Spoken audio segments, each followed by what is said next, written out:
नमस्कार सांगमाने welcome to my mini blog. तो आज इच्छा होता टे चिल्ली कोबी करने तो से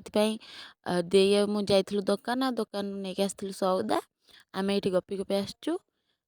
गले आज चिल्ली कोबीटा माड हम आउे घर को आसी भाई कोबी कटाकटी टे साहय कला मत आ कोबी कटाकटी कर सारिकी कॉर्नफ्लोर हलदी लुण मसला मसली सब गोल छाणीदेली। ये अच्छी कोबी माने कॉर्नफ्लोर गोला होता कोबी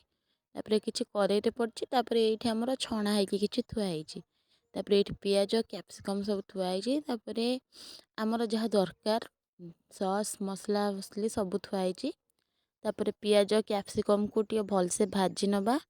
भाजी सारापर पकेबा टे टमाटो सॉस पकई सारापर कॉर्नफ्लोर गोला होता पानी तापर दबा टे चिल्ली सॉस ताको पकई टे गोले दबा तापर दबा लुण लुण पकई भलसे गोले नवा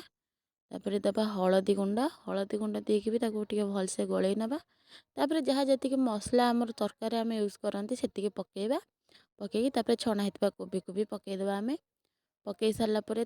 भलसे मिसई नवा जमती कि मसला गुड़ा ता देहरे भलसे पशिज और मिसीज तापर पकेबा आमर चाट मसला ब्लैक पेपर पाउडर।